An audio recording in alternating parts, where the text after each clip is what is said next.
listener production. Welcome to the Motorsport Brief. It's Monday, the 31st of July, 2023. Lots of good stuff to talk about from the weekend of racing. Supercars under lights at Sydney Motorsport Park. F1 at one of the all-time great tracks, Spa. And an F2 feature race win for an Aussie knocking on the door of Formula One, and much, much more. G'day everybody, Greg Rust with you for this edition of the Rusty's Garage Shortcast. Incredible reaction to our 100th feature episode, which we released last Tuesday. My mate from the 10 Motorsport Days, Mark Howard, who is a true podcast guru, check out his Howie Games pod if you haven't already, was in the driver's seat. He was in the garage for something of a Trading Places interview. How it all started for me in motorsport broadcasting. Tattoo stories with Daryl Beattie. The time I took my dog into the TV studios and the chaos that followed, working on the 9/11 coverage and stepping up to work on big gigs like the Commonwealth Games and Winter Olympics. Plus, memories of Barry Sheen, laughs with my buddy Lee Diffie, and the time Jason Bright called to tell me we'd made it big in Bahrain. It reminded me of some very cool things that I've been fortunate to do along the way, and how much more I still have in the tank. Thank you. Share it. I hope you and your mates enjoy it. Today on The Brief, something different. We are starting the countdown to Bathurst. Why not? What the hell? Just over 2 months, less than 70 days until the great race, and there is a fantastic new book out to celebrate a mountain milestone. It's called The Great Race, 60 Years of the Bathurst 1000, written by a colleague and friend in Aaron Noonan, who many of you know as the V8 Sleuth. He has become the go-to historian and stats custodian for the sport, known for his incredible accuracy around this stuff and attention to detail. The book beautifully covers so many different eras of the other horsepower-based race that stops the nation. Published by HarperCollins, Noons, who I've had the pleasure of broadcasting with over the years, is on the line from Sleuth World Headquarters, where they have a team now of award-winning journos that have fast become a go-to for news, podcasts and more. Hello, mate. Hey, Rusty, how are you? I'm great. You are, I know, from a family that truly loves the sport, mate. At what age were you drawn to Bathurst and the magic that race, that place, consistently seems to create? I'd have to say 0, because I think that's actually technically true. Because it's like anybody who's into Bathurst and racing, it gets passed on through the generations. And I'm no different. My dad was a huge fan, and I reckon that's where it really started. But I remember my mum recorded me when I was about 4, talking about car racing, talking about Peter Brock and Dick Johnson and all that stuff. That tape is somewhere around. I don't know where, but it goes way, way, way back to, many, many years ago. And here we are today still doing it. So, it's a long time. It is now a labour of love for you, working around it each October and every season for that matter. Before that time, what's the race that left a really lasting impression on you, whether it was the drama, the quality of the contest, one when you were a bit younger that is etched in your mind? I remember vividly, probably the first one I can remember is 1987. So it was the World Touring Car Championship race where the world came to Bathurst, the locals took on the Europeans and the Texaco Sierras and the Schnitzer BMWs and everybody that came out to have a crack. And I was in grade prep. That's scary, isn't it? 1987. And vividly remember sitting there watching it all day from start to finish in Ballarat. And in those days, actually, we didn't get aggregated television. So it was our local BTV6 that brought the Channel 7 broadcast through to Ballarat to watch. But I was there from, flagfall to flagfall, start to finish, go to woe, loved it all, absolutely absorbed it, and have been pretty much an addict to Bathurst ever since, basically. That's a great word for you, mate. Addict in a good way. In looking in the rearview mirror, which you have done so beautifully with this book, you remind us of the early days of the race, a 500 and production cars and so on. But the track itself has origins that are even longer than the event, and it sort of dates back around World War I, doesn't it? There's a long history of racing at Bathurst, not just at Mount Panorama. There was another track that used to race motorcycles in that time frame that you talk about. But it got to the point where they went, wow, this is just getting way too dangerous. But it actually was the local, the shops and the stores and all the business people who thought, hang on a minute, a big race event around here brings a lot of people. They spend a lot of money on food and accommodation and all that sort of stuff. So they went, hang on a minute, we've got to get this rolling. We've got to get this going. So that's where the Mount Panorama Circuit came from, to bring the racing across to there in 1938. So there was a Bathurst track long before the race that we commonly call Bathurst colloquially even came on the radar. So it had hosted Australian Grand Prix and some of the biggest stars of the sport before we got the race that really made it a worldwide phenomenon, because that's really what it's become. But it's got a lot of history that goes beyond the great race itself, that's for sure. Yeah, absolutely. In terms of the great race, you and I even now kind of salivate at the thought of a massive grid of cars that stretches around the final corner and so on. For the very first iteration, there was more than 50 that turned up for a crack at it, wasn't there? There's a bit of everything back in those days. And in those days, they drove their cars to the track and then drove them home again, which, could you imagine Chaz Boston driving his Mustang down the main street of Bathurst on a Monday after the great race? I mean, it's a whole different world to think of what it was like back then.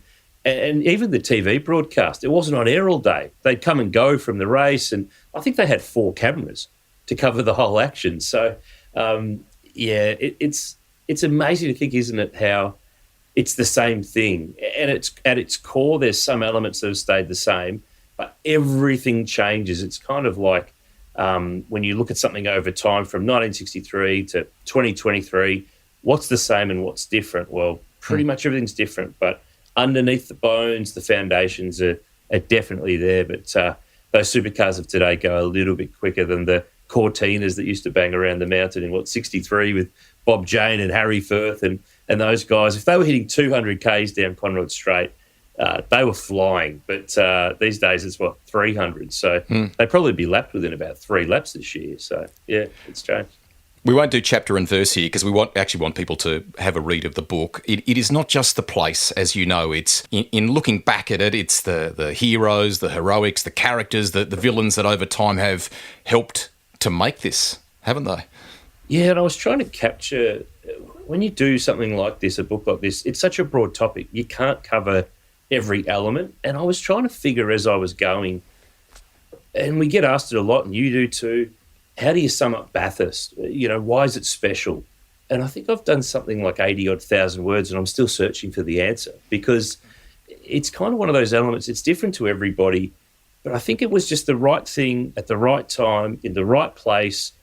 It's almost that perfect storm scenario. If the motor car was kind of now starting to become something more regular to the households in the 60s, to drive 500 miles non-stop fast was a big achievement, a big effort. Today, you don't even think about it, do you, really? And then you take the whole Ford v Holden thing, the rise of Brock, Moffat, the stars of the show, the fight between Commodores and Falcons or Tiranas or whatever it might be, all those great rivalries and all those great stars. But I just can't, and I think it's probably the same with all the big sporting events, mate, like Wimbledon or the Indy 500 or the Kentucky Derby, whatever it might be. It's impossible to sum it up, which probably is the explanation as to why it's so special. I guess that's the only way I could probably find a way. I'm not sure I can write another 80,000 words to try to find the answer to all this. We might have to do part 2.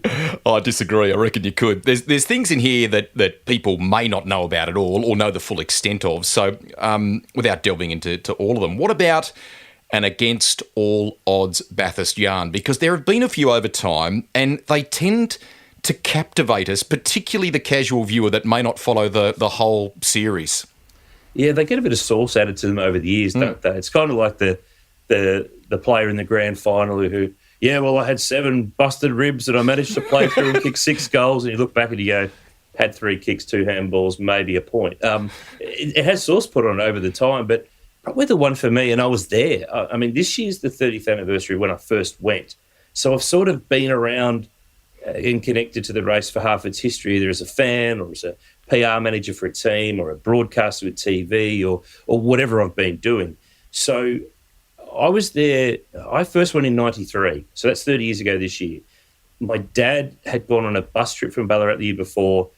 I wanted to go. He wouldn't let me go. He said, let me go for a year and then you can come the next year. So Up we went on the bus trip. We saw Larry Perkins and Greg Hansford win in 93. But then 2 years later, we went back and we camped on the top of the mountain. And I'll tell you, it has had a pile of work done and they've cleaned it up from what it was like back in those days. It was still a little bit wild. But that was the year Larry Perkins came from last to first, where he got a flat tyre on the first lap, and he and Russell Ingall nailed it all day long and just fought their way back into the game. And, of course, Glenn Seaton's engine blows up with 9 laps to go. That big fairy tale that was supposed to be for Glenn wasn't to be in the end. Larry storms on by, wins the race, crowd goes wild, another chapter of Bathurst gets written. And I was at the top of the mountain when he went past on that last lap, and people were losing their minds, which is pretty standard for Bathurst and the last lap when a crowd favourite's on their way home. It's it's special. A quick break on this edition of the Motorsport Brief. More from the V8 sleuth, Aaron Noonan, in just a few moments.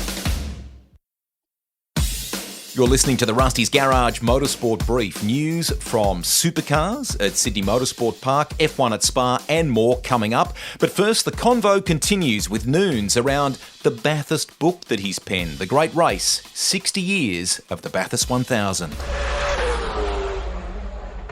Kind of brought up rivalries a moment ago too. That has been a huge part of it. And to write something like this, you get lots of reminders of the deep passion that is in this event, in this sport.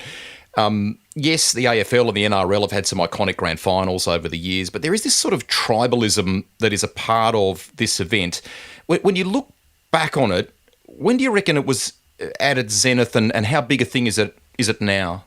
Yeah, it's an interesting one. I guess it depends on your era of when you were an impressionable younger chap or girl, because for me, it's 80s and 90s, but I'm sure for someone else, it's 60s and 70s. But yeah, it's a good point you raised, because why are people so passionate?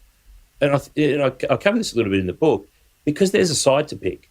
So whether you're Holden or Ford, or it was Brock or Moffat, or it was Brock and Johnson, or it's the modern day kind of Lowndes or Scaife, or Scotty McLaughlin or Shane Van Gisbergen, you had a side. And then you had the other elements, like when I mentioned before about the World Touring Car Championship, there was a bit of us and them. You know, this is our place. This is our race. These guys are trying to come in and steal some trophies. So there's always been a side to stand on and take, and there's never been that kind of just sit in the middle and like it's very definitive. You're one or the other, and I reckon that's where a fair bit of that tribalism that you spoke about, I reckon that's where that comes from, because there's always been a choice. There's always been a lot of choice, sometimes more than just a one or the other. There's been a whole pile of variables in between, whether it be cars or drivers or teams or whatever the case. But I think, too, people love a great story, and they love the days of the privateers who, you know, put their own car together, they funded it themselves, got a mate, another mate, and your brother's sister's uncle's father to help out in the pit crew, and put all that stuff together, which is part of the rich fabric of what got us to the fully professional, all singing, all dancing Bathurst 1000 that we've sort of got today. But yeah, there's a lot of those elements that are really special. But yeah, picking a side, I think, is a really big part of why this race has endured for 60 years and why it will endure ongoing, because there will still be sides to take. Obviously, one of them doesn't have a lion anymore, but the growth and the rise of the next generation of drivers and cars and fans will see it through for sure, I reckon. Sprinkle in a little bit of weirdness, which you tend to get there. Kangaroos, the odd race being stopped. Yeah. There was one stopped even for track repairs. Yeah. That kind of stuff captivates us too, mate, doesn't it? Fascinates us. You know, when they said there's an echidna on the track a couple of years ago, I thought someone was really taking the mickey. I don't know what every time we always say it, and I know it's like a broken record, but you do never know what's going to happen. And stuff happens at that race that doesn't happen it doesn't happen in Darwin or Townsville or Sandown or Simmons Plains. Weird stuff happens. I'm not sure if there's like this vortex over the mountain or I don't know, something like that, because yeah, weird stuff happens that you could never in a million years predict that would happen. So, and it's like a big bingo card, and just when you think you've crossed them all off and there's nothing left and you can say bingo. Haven't had one of those. Who had that on their card? New. Exactly right. The exhilaration, the danger, that is all part of the lure of this place, the appeal of the event. Over 60 years, there's been lots of accidents, injuries and worse. I can recall probably like you, being there for the crash when we lost the Kiwi, Mark Porter. F1 champion Denny Hulme, the Bear, passing away after a heart attack on Conrod in the 90s. What about the danger and perhaps even some of the tragic passings that you were reminded of in penning this? Yeah, it's part of the story, isn't it? It's not a nice part of the story, but it has to be covered. It has to be documented. And I think that because that track, that race, and I know Mark Scaife said this a lot, it's an old Brock line, but it's totally true. It's got consequences.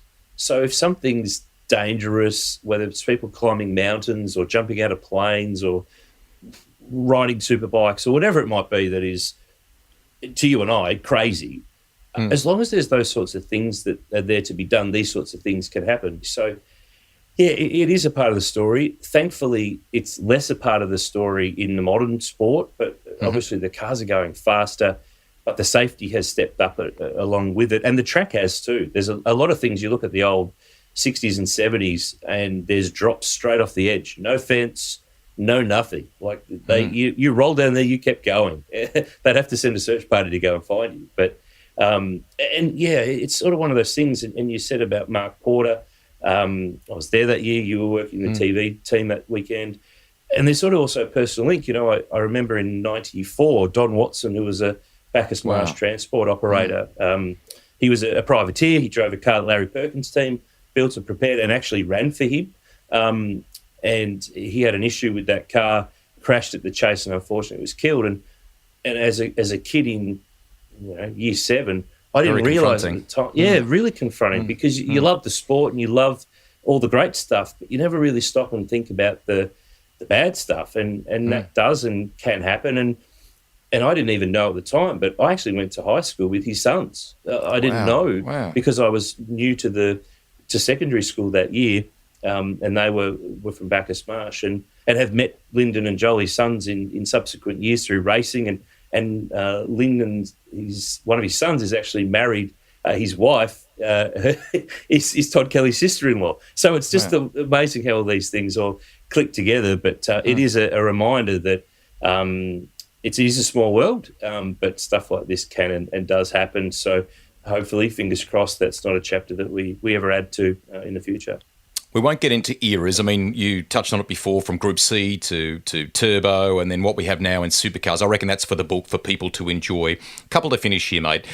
Lots of flashpoints over the 60 years, and we can't get into all of them here. But I know kind of the war, the battle between V8 Supercar and 2-litre Super Touring, as it was back then, meant that we basically had rival events at the mountain. What about the battle for the great race, and did it in your mind kind of get to a Super League ARL style level of thing?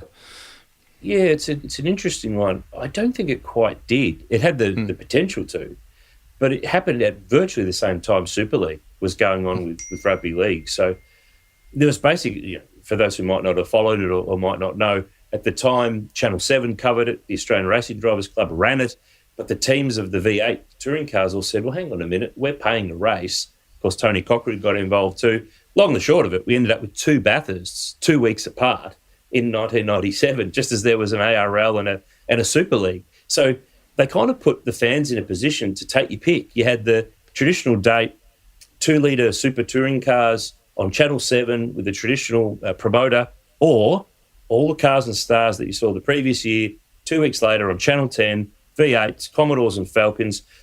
And really, the fans voted, didn't they? And history shows that the V8s won in a knockout. The 2-litre races were great races, and they are part of the history of the whole thing. But we kind of just pressed on after that, and the V8s took over as the main show. But I think the thing that proved, and I think we really always need to remember this, no television network or promoter or private equity fund or whoever it might be owns the Bathurst 1000. They might on paper or in contracts and stuff like that, but it's in the hearts and minds of Australian sports fans as to what constitutes a Bathurst 1000.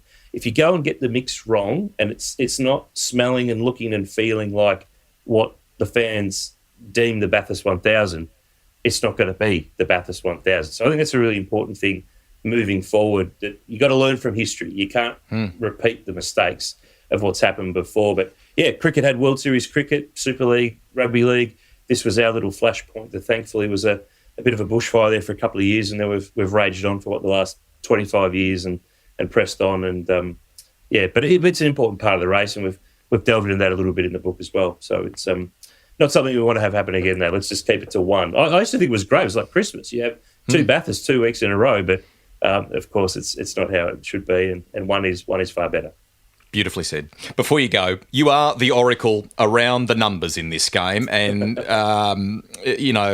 stuff that this event has racked up over time. Give us a stat, maybe for the 2023 race, which is only a couple of months away as we sit here and record now, that might be set, might be broken. You're looking forward to clicking over when we get to Bathurst in October. There's probably a couple actually that spring to mind, and the office that I work in with my team are always digging. They're always trying to find something to come up with that's pretty cool or different or that no one's sort of thought of before. But I guess a couple of quick ones. Triple H trying to get 10. They've won 9, Bathurst 1000s. Of course, Brock famously tried to win 10, couldn't quite get there. Of course, they're a red-hot chance with they've got 3 cars in the race, 2 regular Red Bulls and a wild card as well. I think one of the other things that we like numbers. So there's a couple of wild cards in the race this year. So there's a number 98 Mustang for Kai Allen, a young gun from Super 2, and Simona Di Silvestro, who we're thrilled to have come back and race. That number's only been used twice in the history of the Bathurst 1000, which is staggering to think that of all the numbers you can choose in the 60 years of racing, that this is only the 3rd time in history that anyone's decided to roll out number 98. They've been on Fords every single time. So, but they've never finished the race. So hopefully those guys and girls can change that this year. But that's the beauty of this race. There's so many angles to look at and stuff to dig into and stats and histories and all sorts. But I can tell you one thing, that is guaranteed. You can take this to the bank. You can lock it in. A car will win a race this year that has never won the race before. Forget the fact that they're all brand new this year and they've never been to the mountain before, but that is an absolute lock that we'll get a first-time car that will win this race. It's probably as safe as bet as you're going to get, I reckon. Yeah. Beautifully done, mate. It is the other race with horsepower that stops the nation. I love how you've encapsulated all the different aspects of it, from the scandals and stoushes, the stars of the race over the years, some of the women that have taken on the mountain over time. And I love the fact that you've brought up Simona Di Silvestro going back there for another shot at it. The breakthroughs, those that went so close, and much, much more. This is a fabulous book. It hits the stands in 2 days' time. The great race, 60 years of the Bathurst 1000. Aaron Noonan, thank you. And we will get you back on, I promise, mate, for a longer chat at some stage to properly tell the great V8 Sleuth story. Thank you for joining us today. Sounds good. Thank you, mate. Cheers. There you go. Potential Father's Day gift ideas for you. A must for the shelf where, if you're anything like me, you have a great selection of motor racing books. That's one to add. Time for some other news. Let's kick off with Supercars, given that we're kind of on that theme. Sydney Super Night had a great crowd on the Saturday and was a fabulous spectacle, as always. As my colleague Richard Crail, who joined us on the brief after the Australian Grand Prix, reflected, there is something about this sport and night racing. Now, I don't reckon we need a season full of night races, because then it'll become the norm and we won't savour it as much. So how many should we have on the calendar? I'd love your thoughts. Barry Ryan from Erebus was fined and is going to do some community service for an interview with some expletives that the officials took offence to. Now, I'm all for not crossing the line, and I absolutely don't want to fuel any social hate around this stuff, but it got all of you talking. So clearly we need to find a way to let the players, the teams, speak their minds a bit more. That's the stuff that will get headlines and wider coverage for the game.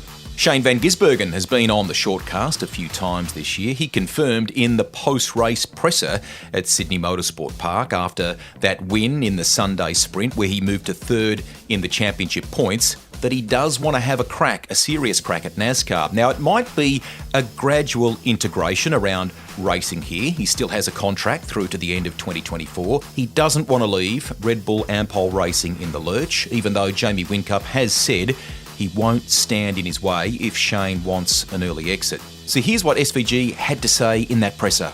Yeah, there's obviously a lot happening in the background, but I'm not leaving because of this team. Like, I love this team, and I want to, when I leave, I want to make sure that there's someone here to replace me that's going to do a good job in the car. You don't want to leave the team with nothing, scrambling to find someone. There are a lot of the good drivers here signed up, so yeah, I want to leave with the team in a good spot. So yeah, waiting to, hopefully the team has someone soon. Your preference, your plan is to switch full-time to NASCAR next year, if you can, without disrupting your team at the moment. I don't know if I'll be full-time. But your intention is to switch to racing NASCAR in America if you can. Yes. That's courtesy of the official press conference, which you can find in full at supercars.com. Don't forget Shane and Brodie Kostecki heading to Indianapolis for the NASCAR race there on August 13. To F1, and Oscar Piastri went from the dizzy heights of his first podium on Saturday, very cool, in the sprint there at Spa, a day he said he would never forget, to having the steering damaged in a crash at Turn 1 in the GP on Sunday. Love your thoughts on this. Carlos Sainz was battling with Lewis Hamilton, and as they got into Turn 1, he locks the brake, gets in a bit hot. In endeavouring to take the apex, Carlos squeezes Oscar. On the one side, that makes Oscar's options very limited, obviously, but Carlos suggests that history shows Turn 1 incidents at Spa tend to be like that, and perhaps that is where the learning is in this one. Forget the Sunday, heading into the summer break with that first career podium from the sprint in a car that is on the up, McLaren doing some good things. That's great motivation for Oscar for the second half of the season. Well done, young man. The mainstream press here seemed to sway from singing Daniel Ricciardo's praises 1 minute to hammering him the next. Can we just sit back and take stock of the 2 rounds since his return to the sport, Hungary and Spa? I believe they have provided a huge amount of positives. Yes, a difficult qualifying made life hard for yesterday's GP, but a 10th in the sprint in Belgium and a 13th at the Hungaroring, both ahead of his teammate, in a car that Daniel is still getting acquainted with, and let's be honest, it's not been a great car to date. These are things we need to keep in perspective when we're giving a report card on Dan's running so far. Hopefully his experience will improve that car in the second half of the season. Shout out to Jack Doohan, who we had on recently. He won the feature on Sunday in F2. Very cool. And while we're at it, Christian Mansell just missed out on the win in F3. Another podium for the Aussie in the 3rd tier of the sport. Good stuff. And after former racer turned pit analyst Karun Chandok joined us last week on The Brief, the Kiwis, Mitch Evans and Nick Cassidy, won the final rounds of Formula E in London. It wasn't enough to stop the Brit Jake Dennis from claiming the title. Karun talked about how much Nick Cassidy has impressed. He won the final race, got the fastest lap on the way, and that helped secure runner-up in the series by only 2 points from Evans after the Jaguar driver won round 15. That's it for this edition of the Motorsport Brief. We'll catch you next time, everybody. Bye for now.